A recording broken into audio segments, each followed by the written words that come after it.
Now it is my pleasure to introduce our guest speaker, Mr. Mike Bailey, the City Manager for the City of Bartlesville.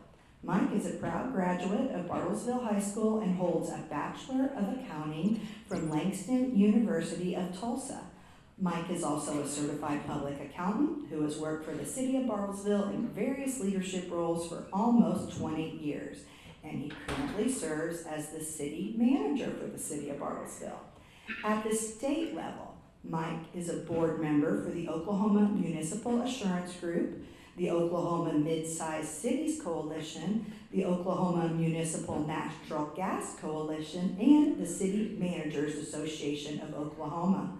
He is recognized as an ICMA credentialed manager. I don't know what that means, you'll have to ask him. And he also serves on the Bartlesville Chamber Board, and he was recognized as the 2020 Tom Shoemake Award winner for outstanding leadership. He's also a past board member of the Bartlesville Regional United Way, the OML Liaison Board, Leadership Bartlesville, YMCA, Boy Scouts, Friends of the Library, the Oklahoma Municipal Clerks Treasurers, the Finance Officers Association, United Way Community Investment Committee, Governmental Finance Officers Association of Oklahoma, and chaired the retail community of the 2013 Angelou Strategic Plan. That's a lot, Mike. Anyway, please help me welcome my friend and colleague, Mr. Bailey, to the stage.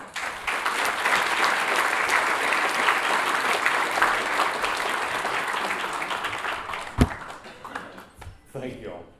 That's an unusual experience if you've never had it, to stand down there and listen to somebody read your bio. And Sherry, I swear I sent you the short one, and that was not the short one. So I apologize. It's very weird. I don't know if you've ever done that, just to stand off stage and listen to somebody talk about you. Better yet, something that you've written about yourself and didn't realize how stupid it sounded until someone else wrote that. So there we are. We're off to a good start as usual. So as I stand up here and look around the room, I am always shocked by this. And I've done this twice, 3 times, 4 times. I don't know anymore. They all kind of run together. I've got a lot of friends from around the state of Oklahoma that do this job in cities that are bigger than us, cities that are smaller than us, and I don't think that they could gather a crowd of this size and this diversity of people that care about their community this much. Let's be honest, I'm going to talk about city stuff up here. This isn't rocket science. We do streets and roads and police and fire, and it's important things, but it's really not that exciting. And so the fact that you all are this engaged is fascinating to me, and it's more than a little bit humbling. So thank you all. I really do appreciate that all of you have showed up. I think there's probably one person that doesn't believe that this room is this full, and that is my wife. She's never come to hear me speak, probably not one time. It's probably for the best. So, but give me just a minute. We got to do it. So if you all will wave at her as I come around. Wait. Turn around. Okay. Start. There we go. I told you there was a lot of people here. She's really going to appreciate that. Thank you. I promise you. So, thank you. I just want to start out with that. It really is humbling. So, state of the city. What does that mean? It's a great question. I get asked to do these on occasion, and the answer is usually different depending on the crowd, because the state of the city can mean a lot of different things to a lot of different people. In this particular venue, this is a crowd full of busy people. Kevin Potter's still here. I'm shocked, by the way. I thought you were going to leave. I told you. I told you you're still there to call you out. So I know that you all are busy. So if you have to leave, the Cliff Notes version is our city is doing great. We're in really good shape. We are growing. Our community is expanding. The services that we offer, we're getting better at all the time. So by all meaningful metrics, in my opinion, the city of Bartlesville is doing great as a community and as an organization. So to prove that, we got a little bit of detail here, but I used to do a quiz, and now Mike's mad at me because he's seen the quiz enough to where he could actually get 100% on it, and I cut it out, so he's already mad at me. But I thought it was more important to talk a little bit about who your city is. You know what we do, largely. There's probably some misunderstandings. We can clear those up as we go. But who is your city? Well, this very much is who your city is. Our largest expense, our biggest asset, is our employees at the city of Bartlesville, and we have some great ones. So this one is one of my favorites. I don't know how many of you all know people who work in wastewater treatment. This is a gentleman who was retiring, and yes, that is a cake, and the top of that cake is indeed a manhole. So they're a little different. That was Larry Pleasick. He retired after, how long was that, Terry? 35 years? Larry's been here a long time. He earned that golden manhole. So these are some more of our employees, the things that you'll find them doing. This is not a firefighter, that is not a police officer, that is not some high power line rescue operator. That is a building maintenance guy repairing a flagpole. And I'm sure if Bo knew this was in his job description, he would have called in sick that day, because he doesn't like heights any more than I do. He's doing that on purpose, I promise you. So this was a story from one of our officers from several years ago, Sierra Compton. She jumped out of her car, saw a guy struggling to mow his yard who was having some mobility issues, and she just had him sit down and finish mowing his yard for him. I think this is awesome. These are the kind of stories that we need to celebrate. This was an award that was given to a citizen of Bartlesville for a life-saving award that they participated in. This is some stuff with kids. That one little kid's probably about to get dinged in the head with a shovel by the other kid, but we've all been there. We all have kids. But this is who our city is. And here in a moment, we're going to get to the end of it, and you're going to see a department that you probably don't see a whole lot of. Oh, wait, before we do that. So this is City Hall, and this is first floor. And if you all pay your utility bills in any other way than going in there, you're really missing out, especially at Halloween. So Barbie was big this year. So they did that. In the back is actually a Barbie booth, and there may or may not be a city manager Barbie photo of me. But my favorite one, as you look down through this, and I'll try to highlight it on both sides, that right there is indeed your finance director and treasurer as Cowboy Ken. It's probably a better Cowboy Ken than the Cowboy Ken in the movie, so it's pretty impressive. And this is your library. Uh-oh, audio is not working. There it kind of is. Let's back that up. Is there a way to turn up audio just a little bit?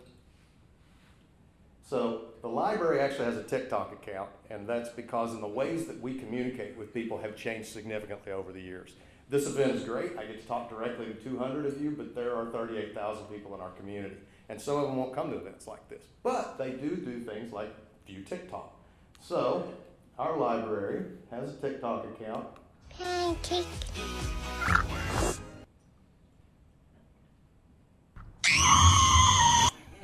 And they do things like that. It's not all work all the time, although it is work. So, all right. So at the top of our city chart that you're going to see here in just a second is the citizens of Bartlesville. Right below that is the city council. The city council is elected by the citizens of Bartlesville. Now, you will notice that I went ahead and left one of these up here because I wanted to share with you all one last time our lost public servant. This is Billy. And Billy was one of the great ones. And we really are going to miss her. She died unexpectedly, I guess it's a couple of months ago now. So just one last opportunity to thank Billy Roan for her service to Ward 4. And a reminder to anyone who is interested that there is an opening in Ward 4 and we'll be accepting applications through the end of this Friday. Billy would not have wanted this to be a moment where we all stopped and paused and were sad about her. She would have wanted this to be a moment to where I encouraged everybody to continue her spirit of service. So if you have any interest and you live in Ward 4, please go out to our website and apply for that, and we'll be closing that on this Friday. So now our 4 remaining council members, I think all are here, except, is the mayor here? Am I missing him? Here! We didn't have a chair we didn't have a chair for the mayor. Oh, we had a chair. Larry's got his feet in your chair, Mayor. Is that not good enough? So if the city council would stand up for just a second so we can recognize you all.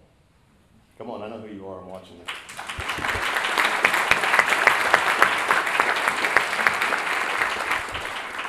These are very important public servants, and they are servants. And this is an incredibly difficult role. I tell every one of them that does this, I don't know why you do it, but I'm glad you do, because it's very important to our community. So these are your representatives. Their information, their contact information is publicly available. If you have an issue, you feel free to reach out to me. I'll give you my contact information at the end of this, but you also have the right to reach out to your city council member. And I'm going to tell you, shockingly enough, they answer almost every phone call, text, and email that they receive, as long as it's from somebody in Bartlesville. So this is a responsibility chart that we talked about. Only thing that's really different about this from prior years is that I do have an assistant city manager this year. So currently I have 2 assistant city managers, but only one of them really counts. Where's Tracy? Raise your hand. Raise your hand. Raise your hand. You don't count. He knew it was a setup. That's why he didn't want to raise his hand. He knew it was a setup. You don't have to worry about him. He doesn't matter. He's just here for 48 more hours, and then he's going to the city of Ada to be their city manager, and I'm sure they'll care about him down there, but we don't have to care about him anymore. So we're done with him.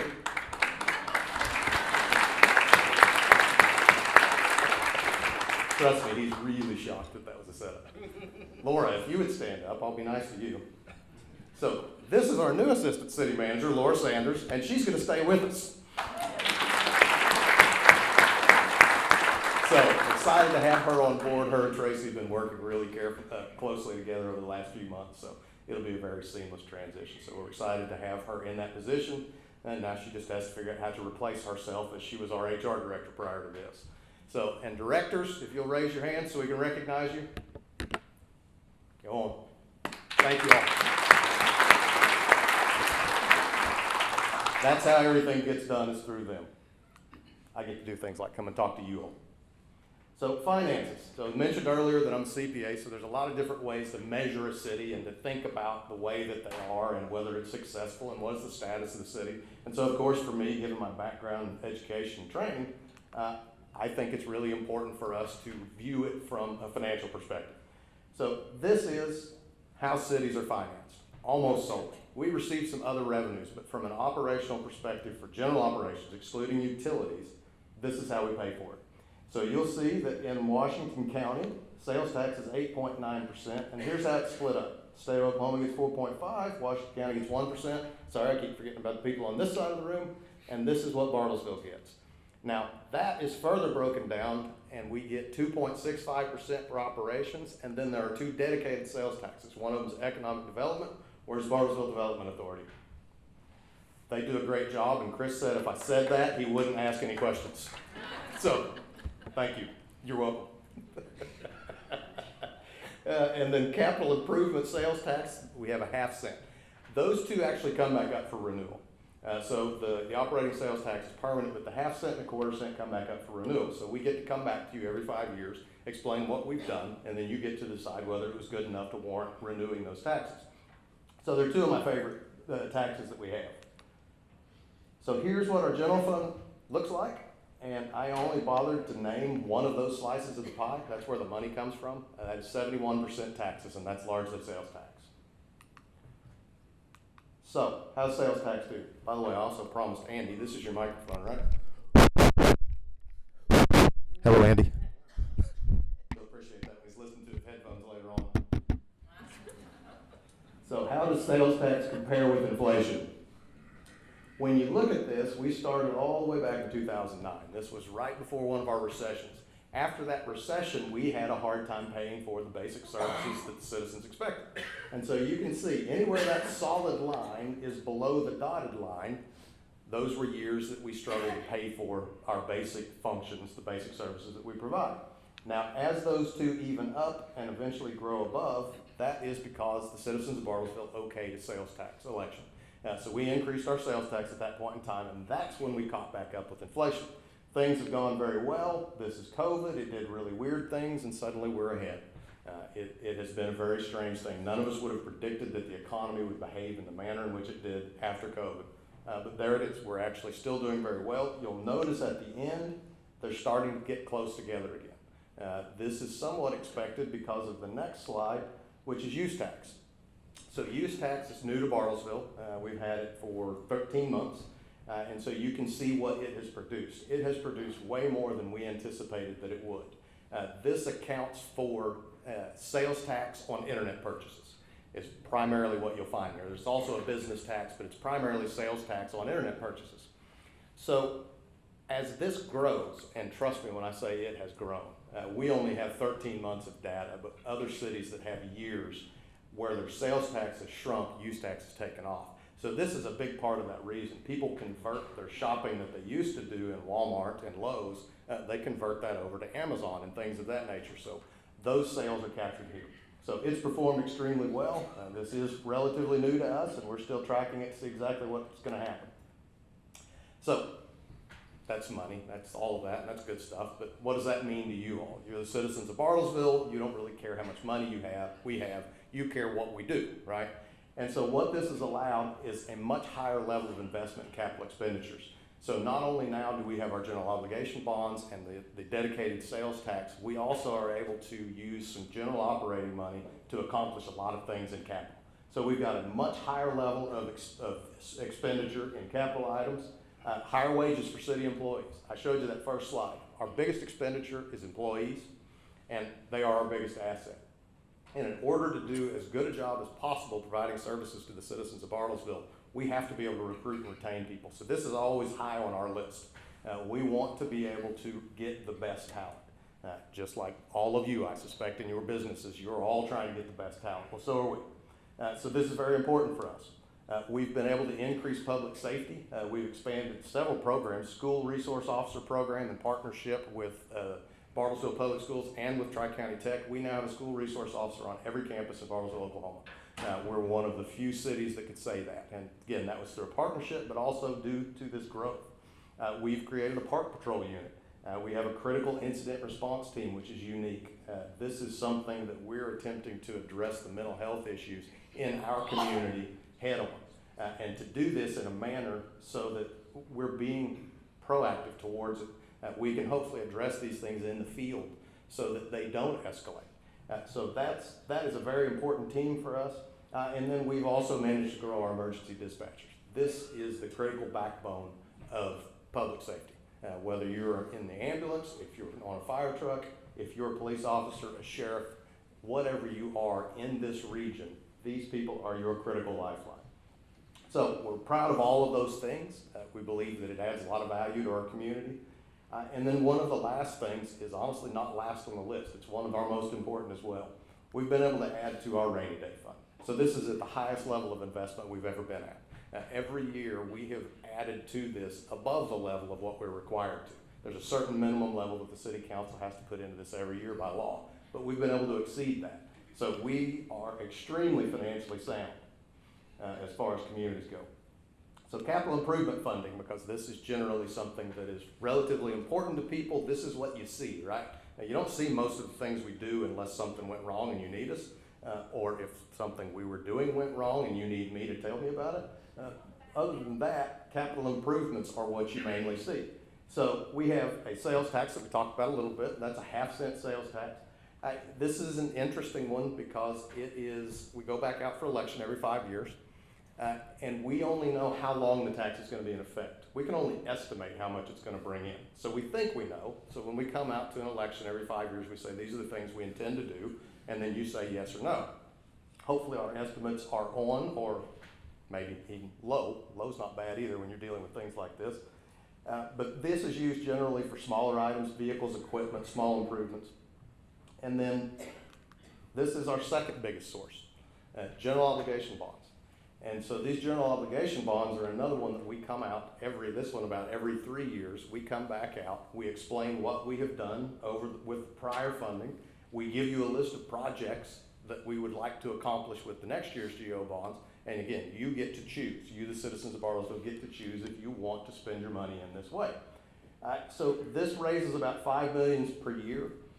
This one is the opposite of sales tax. We know exactly how much money this is going to generate. We just don't know how long it will take to actually issue all of that. So they're just a little bit different. This one is a guaranteed take. The other one is a guaranteed period of time. So they serve two very different purposes. This is generally for much larger projects. These are our biggest projects. These are streets, these are bridges, these are buildings, these are new parks, these are large equipment, fire trucks, things of that nature. So this is generally what you'll see in there. So, can anybody make that out? You're not supposed to be able to, really.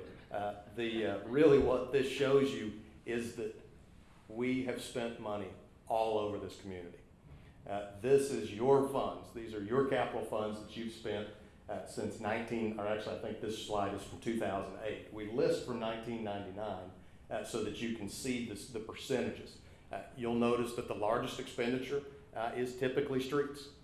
And that is because, frankly, it's our largest piece of infrastructure. We have 500 lane miles of roads in Bartlesville, Oklahoma that we have to maintain. And they are of varying ages between 1 year and probably 50 years. So there are a lot of different streets in Bartlesville and a lot of different states of repair. But this just demonstrates the scope of what we're trying to do. We have to do everything. Upcoming projects. So these are ones that are actually already approved by the citizens. They either are funded or will be funded in the current fiscal year. And so there are some signage that's going up. You've seen them in our parks already. They look fantastic. You have seen wayfinding signage go up, and ultimately we will have an entry sign. I should have put a picture of it on here, but I didn't. We'll have new entry signs at north and south, and they're going to look fantastic. If you've seen a rendering of them, they're beautiful. You're going to be proud of them. If you haven't seen a rendering of them and you'd like to, reach out to me after this. I'll be glad to share it. Bridge rehab. So this is Tuxedo and Sunset. Everybody's aware of Tuxedo, and people out in Oak Park are aware of Sunset. So the question is, why are those bridges still like that? Well, the answer is the design is done. We go through the environmental process, and now we have to wait for final approval through the Corps of Engineers, correct? Which I know that seems strange. You're going to have them mentioned a couple of times today. And generally it will be us waiting on something from the Corps of Engineers. So this, right now there are endangered bats and mussels on these projects. So we have to, they have to make a determination on that, and then we have to decide how to proceed, and then those bridges will be fixed. So until that happens, however, we're just at a standstill, and there's absolutely nothing we can do about it. Pathfinder renovation, this one's out for bids. This covers a lot of sections of our Pathfinder. How many of you all are familiar with Pathfinder? Okay, good. I was hoping that everybody in here was familiar with it. If you're not, go get familiar with it because it's awesome. That is the jewel of our park system. It's fantastic. So that one we have, it's just renovation throughout the park Pathfinder. That one's out for bid. We got about 7.7 million in street projects. A few of those still need to select the projects, but most of them, the Street and Traffic Committee and the City Council have determined the projects, and those are either in design or they are about to go out for bid. So there's a lot of money about to be spent on streets, which also means there's a lot of disruptions. Sorry about that, but there's no way to work on a street while you're driving on it. So we will minimize those as much as possible. Golf greens rebuild. So this one is in design. We anticipate that this project will probably start in October, and then it should be finished by next spring. So we want to do it during the dead season when there's not a lot of activity at the golf course, because there are a lot of tournaments, a lot of really important tournaments that happen out at that course, and we don't want to disrupt them any more than necessary. Park infrastructure improvements. This covers the whole city. So if we have a park and it has a road or a concrete or a gravel driveway, this covers it. We're removing all of the gravel, upgrading the basic infrastructure in our parks, because we have great facilities, but they don't look like what we think they should look like. So this will be a great project. Pickleball. Kumar's not here because I didn't hear anybody. I got one, but if Kumar's been here, there's been a howl. So pickleball is almost done. 75%. This is going to be a great facility. It really is fantastic. We were able to pay with tax funds. We were able to pay for the construction of the courts. We have solicited grants to actually put lights on those courts. So this is a great community project. Douglas Park Trail Rehabilitation. This is one of our older parks, but it's fairly important to that side of the community. It's in West Bartlesville, and it really is an important park to that area. So we have a trail rehabilitation that's out for this, and there's also several other projects related to Douglas Park. So water and wastewater. These have been in the news quite a bit lately. Lakes are full, by the way. I don't know if y'all caught that. That was good news. That was really good news. So we have a lot going on with water and wastewater both. So we'll spend a little time on this, but This is just kind of a quick rundown of the numbers. We got about 16,500 customers. That's important as we talk about the scope of some of these improvements when you see how do you spread out $60 million, $80 million, $300 million across 16,500 accounts. So that keep that in mind. So employees, we've got 38 in water, 12 in wastewater, and then our average annual capital outlay has been about $3.5 million over the last couple of years for water, and a little over $1 million for wastewater. Wastewater, we haven't been spending as much because we're actually building up some equity for the wastewater treatment plant that we're going to have to build. We'll talk about it. So the capital improvement fees, these are on your utility bill. These are specifically outlined. This money goes into a restricted fund. That fund can only be used for capital improvements. So that's how we fund the improvements to the system. So the biggest things coming up, wastewater plant expansion, major collection system improvements, and then of course vehicles and equipment are always needing to be upgraded. Our water capital investment fee, that one generates about $1.8 million per year. Again, this one's set aside on your utility bill. The biggest projects on it are going to be the wastewater reuse, replace our advanced water meter infrastructure, and then water system improvements and debt service payments are the biggest projects on there. So these are the big ones when we're talking about wastewater. These are, or actually this is specifically wastewater. So these are some of our biggest projects that we have. They will be some of the biggest projects in the history of the city of Bartlesville. When we're talking about the wastewater reuse project, this is part of our water supply. And so as we went through the drought, we truly recognized the value of this. We've been working on it for years, and we'll go over water supply here in just a minute. But this is critical because it allows us to control this. The regulations governing fresh water are difficult to follow at best. And so it is best when you can control your own water future. So that's why this one's so important. The wastewater plant expansion, $65 million. And unfortunately, every time I give this presentation, if it's been a year, that number goes up. So we are in a hurry to get this started because inflation right now is killing this project. And that is a lot of money. I won't pretend otherwise. We're doing this because of consent order from the state of Oklahoma. So we didn't just decide we wanted to build a new wastewater treatment plant. We have to build a new wastewater treatment plant. So here's what it'll look like. That doesn't mean anything to you all, but you should be aware that basically all of these things represent a process or component, and everything in there will be touched. There will be nothing that is left untouched when we finish this. We're reusing what we can. So this is a quick timeline. And I say a quick timeline because you'll notice this starts back in 2010, I think. I can't hardly see that screen from here, but 2010. So that was the year we completed a facility plan. Now, if you look down, the next major event was 2012. This was a law that was passed by the state of Oklahoma that said, we don't want to be using any more fresh water in 2060 than we're using in 2010. So, great goal. But it also meant that the state of Oklahoma started considering rules for things like wastewater reuse. Prior to that, it wasn't even permitted.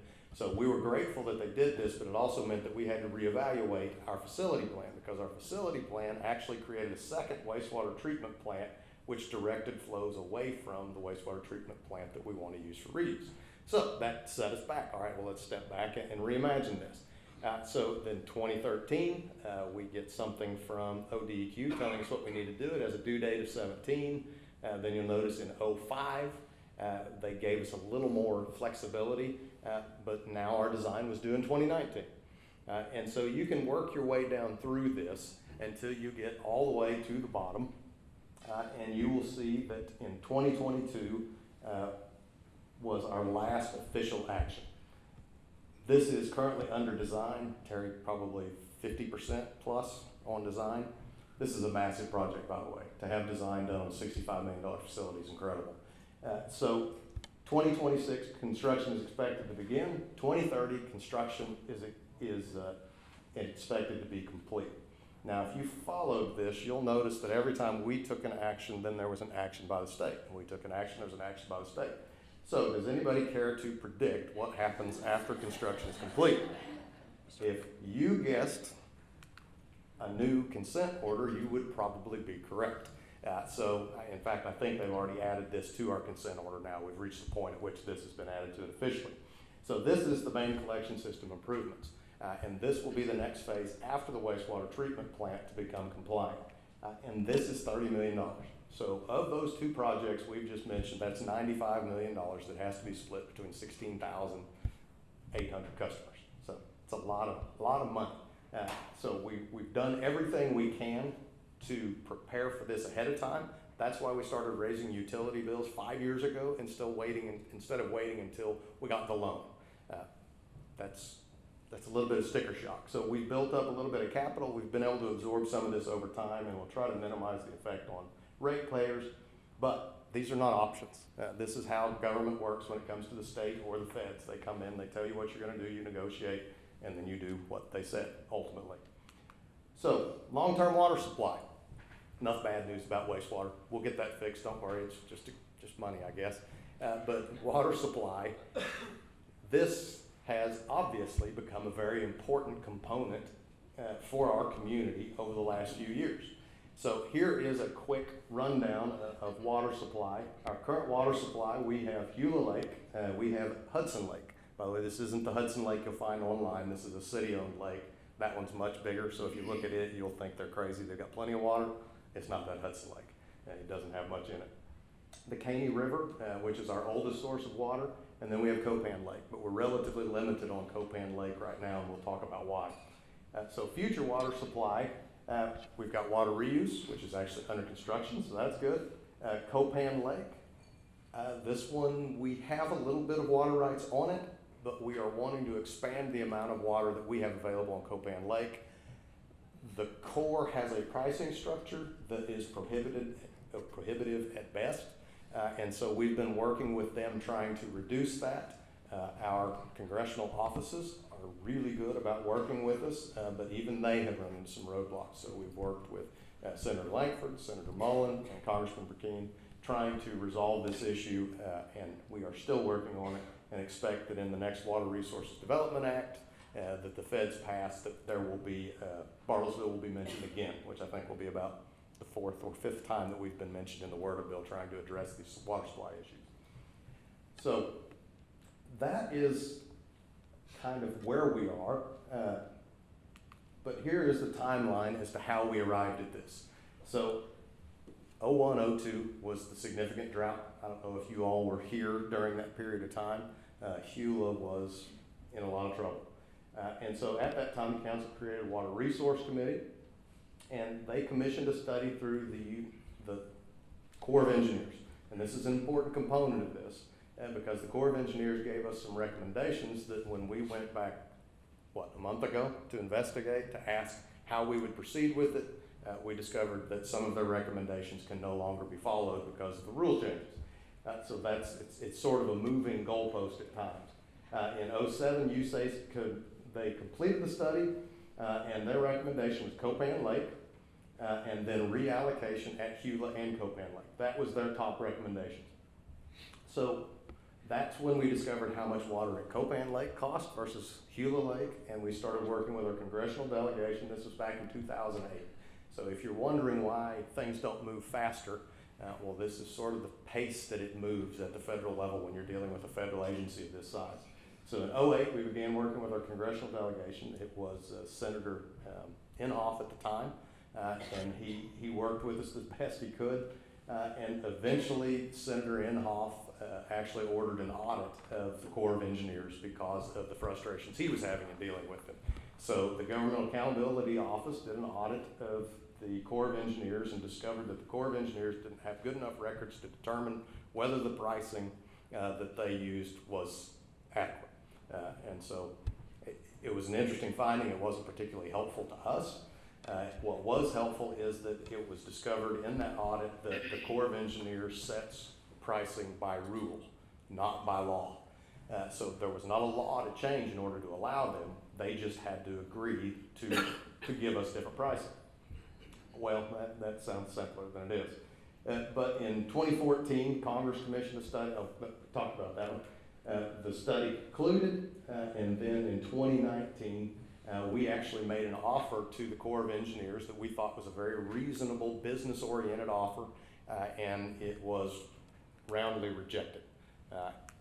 And it was not rejected giving us a reason why it was rejected. We just received a form letter from DC informing us that it had been rejected because it didn't meet their standards. So on the heels of that, Senator Inhofe passed a bill that actually allowed us to purchase water at Copan for the same price that we had purchased it at Eula. And so you will notice we moved quickly then, well, as quickly as you can. So he passed the law in 18. In 19, the Corps of Engineers studies that bill to determine what it means. And then in 2020, we actually get the contract. So even after the law was passed, it took 2 years for us to sign the bill to get the water on Copan Lake, which brought us to where we were. So we now have all the water that is available on Copan Lake, and we have all the water that is available on Gila Lake. And those are our two main sources of water. So as we continue to work with Copan, however, one of the things that we wanted to do is there are some rights that are reserved at Copan Lake. And these are reserved by the town of Copan, but they're not executed. And the cost of those rights is so high that we don't believe that the town of Copan, and we've had conversations with them, that they would likely ever execute this. So working again with the senator's office and the congressman's office, we began working on another bill. And this bill, because we were told by the Corps of Engineers that Copan couldn't release those rights without an act of Congress.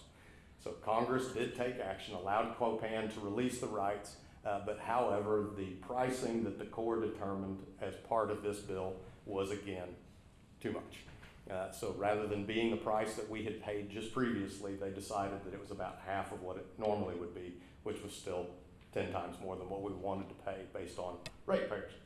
So that's where we were in 22, and then in 22-23, the second worst drought happened in our history. At that point in time, the city council reconvened the Water Resources Committee. Now remember, the Water Resources Committee studied this, determined how to proceed, and the first step was to get the water on Copan, and it took almost 20 years to do it. So we've reconvened them. We have members of all of our congressional staff on that committee, so they're there with us every time we meet to discuss this. And ultimately, the Water Resources Committee decided that we wanted to look at reallocation. Now, keep in mind that was the recommendation by the Corps of Engineers, was to do reallocation. Well, we just found out after requesting reallocation that it's not available on Copan or Gila Lake based on the condition of the dams. So the rules had changed after the Corps had made that recommendation to us. So we once again have hit a brick wall. And I wish I could tell you right now that I know what we're going to do from here, but we're going to continue moving ahead with our elected representatives. We'll continue to pursue this. We believe that there's a solution, and we believe that there's a way forward through this. But this is still the best answer. A lot of the other options that we've looked at, including taking a pipeline to Call Lake, is going to be in the range of hundreds of millions of dollars. We did actually engage an engineer to look at this option, and we met with the Osage Nation to discuss if they had any interest in a partnership. They did. They're very interested in it, but they've not committed funding yet. So these are all just options that we're exploring, and ultimately we will solve this problem together as we've solved every problem in Bartlesville's history. So streets. So we spend a little over $4.5 million a year in streets, which is a lot of money, but it's actually not enough to bring the streets to the condition that we would all like to see it at. We went through a pavement condition index to look at the condition of our streets and how much it would cost to bring them all up to a passing grade, which is where we would love to see them. And again, it is more money than the city has available. So, however, the council has taken a position that we are going to invest enough in streets to where we improve the condition of it every year. So our streets overall will continue to improve over time. And so, real quick, a lot of the streets that people form their opinion about in Bartlesville as to how good the streets are not Bartlesville city streets. So this is Washington Boulevard. Most people realize that's Highway 75. However, this also applies to Adams Boulevard west of 75. That is a state highway, that's US 60. So we are aware of the condition of it. In fact, I've got pictures of it so we can talk about it together. We're aware of the conditions of this road. It is unsatisfactory, and we are working with the Corps of Engineers and actually have an update in here on repairs that are going to be made to this road. But another road is also Nowata Road east of 75. That's a state highway. And then Hensley west of the Tuxedo Bridge, or the, I guess, is it still the Cherokee Bridge? No, it's not in alignment with Cherokee. It's now the Delaware Bridge. I guess it's not officially renamed, but it is. So they moved the bridge, it got a new name. So everything west of that on Hensley is Highway 123, which is also state. So we're aware of the condition of those roads. We communicate with ODOT on a regular basis. They too have limited funds. I do have a bit of good news in here in that I went to Google Street View to actually get these pictures rather than driving around taking them, and I found this. That was ODOT working on 123. So they have done some work. So we have evidence right there. Although it doesn't say ODOT, I panned around, I promise that's an ODOT truck. So they've done a little work. So upcoming ODOT projects, this was a little bit of good news as well. So those of you all that drive Adams, you know that that bridge has been choked down just a little bit for a while, but that project is now essentially complete. That was an ODOT project, so they've raised that bridge, they've finished it, it looks great. There's still a little cleanup to do, so there may be occasional lane closures and things of that nature, but so that's good news. US 60 west of Highway 75, we call this Adams Boulevard. This is next, and this will be a huge project for the state of Oklahoma because it will start at that overpass and it will go all the way out to 123 and should be a complete reconstruction of this road. This is going to be incredibly inconvenient for anybody who drives that road, which would be me, but I look forward to the end result, so we'll bear it together. So streets, this is one of the most popular questions we get. How are streets selected? And the answer is there's a lot of criteria, but we do not go with a worst streets first, and there's a lot of reasons for that. Now one of them is that a road that receives a higher traffic count is a more important road than a road with just a few cars on it. It's going to affect a lot more people, so we have to make decisions about how to allocate those resources. And so the Street and Traffic Committee and the City Council are very well aware of that, and they go through a very logical process using the Pavement Condition Index. They know what the traffic counts are on these roads, and they select these streets. And then ultimately, you all decide if that's right or not, because we generally take these out to an election and say exactly how, which streets are going to be included in the election. So ultimately, the citizens have a decision. Back to why we don't repair worst first. That last bullet point down there is one of the most important. So if we repair the worst street right now, it costs $2 million per mile to rebuild. But if we catch a street before it gets to that condition, it's only $500,000 per mile to rehab it. So ideally, you get all of your streets above that failing grade and you invest in them at that $500,000 per mile instead of $2 million per mile. So it's much more cost effective to fix a street before it fails. Bartlesville next. So I think I probably talked to this group about this the last time. The city of Bartlesville, to my knowledge, has never had a strategic plan. We've had a lot of plans. Cities do plans. But we've never had an actual strategic plan. Man, I'm running out of time. So this is our strategic plan now. This was put together with a tremendous amount of citizen input and city staff and public hearings, and everybody had a chance to participate, and I hope you did, because this determines the future of our city. So there are our values, no surprises there. If you know us, do the right thing, tell the truth. Our vision, leading community by choice. This is by far one of my favorite parts of this was our vision statement, because I believe that Bartlesville is a leading community by choice. Nothing happened here by accident, it happened intentionally. And so here's our mission. It's a little less exciting, it's a little more wordy, but it means a lot to us inside. And so we have commissioned a video that we hope is going to play. Tressa and I have been working on this since we got here, and I think it's going to work because she did her magic. And we'll probably only watch part of it because we are running out of time. But this is a really good explanation of what this strategic plan is and what it means to our community. Bartlesville Next strategic plan is built on public input to answer the needs and opportunities of our city. We are a leading community by choice. Here's what's next.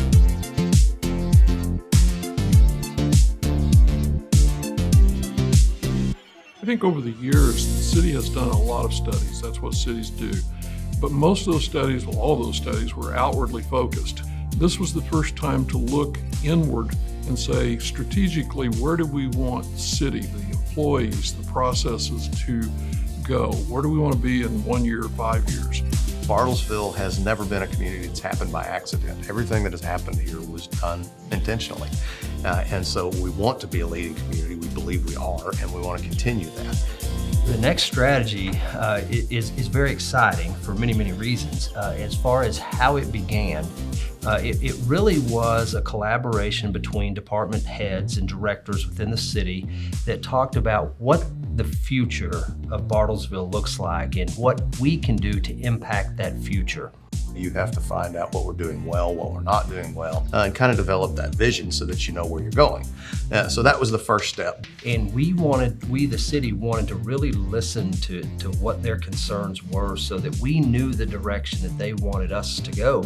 Bartlesville Next strategic plan is financial strength and operational excellence, effective infrastructure network, economic vitality, community character, and emerging issues. It really gives a roadmap on where do we want to be and how would we get there? What are the most efficient ways? It was intentional. Bartlesville didn't happen by accident, and our success in the future won't happen by accident. It's going to happen by choice. Financial strength and operational excellence. There's more to that video. It's about 7 minutes. There are also other shorter videos that we'll use. I think that they do a really good job of conveying our strategic plan and what we intend to do in the future. And again, it was important that that be collaborative. Don't look at the man behind the curtain. We don't have time for all these, so we're just going to zoom through them. This is my fluff in case I talk too fast, which I never know how long these things are going to take. And so these were photos that we were going to do before and afters. We're not going to do that. So I want to get to the end so that you have my contact information. And then I just wanted to open it up to questions if anybody has any. I know we've probably just got a few more minutes. I managed to talk long enough where I don't have time for too many questions. It's not an accident. Yes, ma'am.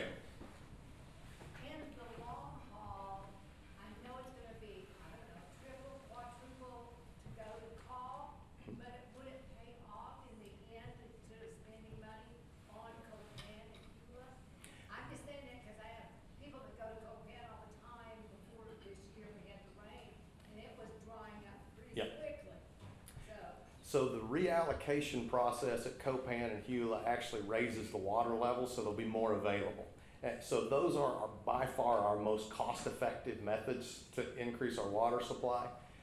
The pipeline to Call Lake may be as much as $200 to $300 million, and so it's really high on the scale. Now, to your point, it has a lot of water in Call. It would solve our issues, and so it is still on our radar. It's just a really big lift to put on 38,000 people to build that without any assistance. So we're exploring those other two first, while at the same time we're getting better cost estimates for Call, and we're exploring partnerships. So it's not out of the realm of possibility. It's kind of a secondary thing right now. Anybody else? Yes, ma'am.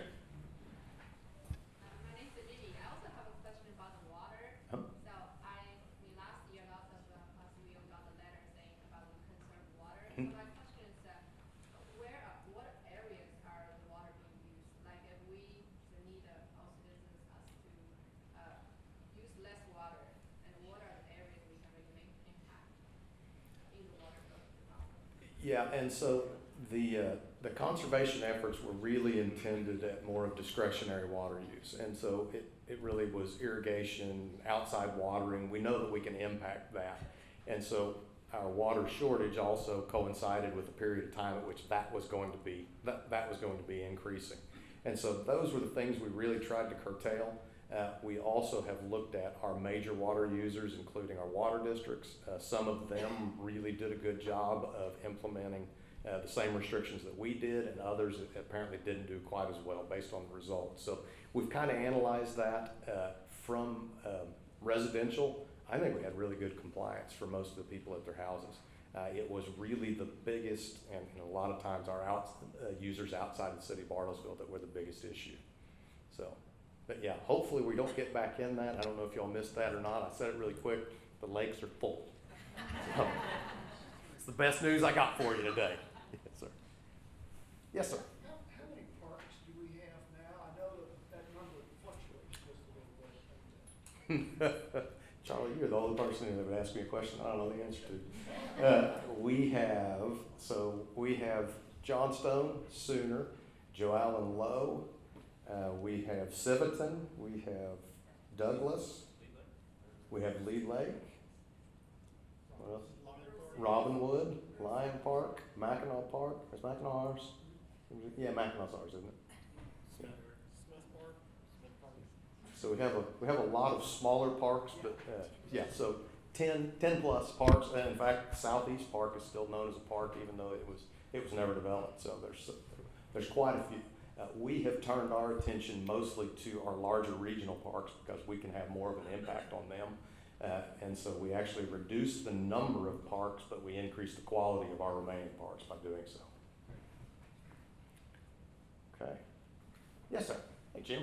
Yeah, Mike, we do appreciate all the work that's been done on our park system, and the new pickleball courts are going to be a big addition there. Yes, sir. For those that aren't familiar with it, that's the fastest growing sport in the nation, maybe in the world right now. Yep. And I know there's over 200 players right now that play on a regular basis, at least once a week, maybe twice. So that's going to get some immediate use right away. And I hope there's some design in the works for some parking for that new facility. The parking right now, I think, is supposed to be done at the tennis courts. That's going to create conflict with the tennis players. And if we fill up, all pickleball players fill that up, tennis players are not going to be happy. So we need a way to start working toward parking right there at the new courts. We definitely don't want battles between tennis and pickleball. It's one of my great fears, frankly, when we first started talking about pickleball. So one of the projects that we have, which is the infrastructure project for our parks, part of the design was to hopefully increase parking right there in that area. It wasn't to add another parking lot, but to increase the parking as we go through design, as we go through bids, and as we evaluate cost and have to do value engineering. We'll see how much of it survives. But we're hoping to increase the parking in that area, yes, sir, because I do think there will be some conflicts. There are a tremendous number of pickleballers in Bartlesville, Oklahoma, and it's grown exponentially over the last 3 years. So, I thought Kyle was about to ask me a question. You're not allowed to. You're sitting at my table. You can't ask me a question. All right. Well, thank you all. I truly mean it. It's humbling.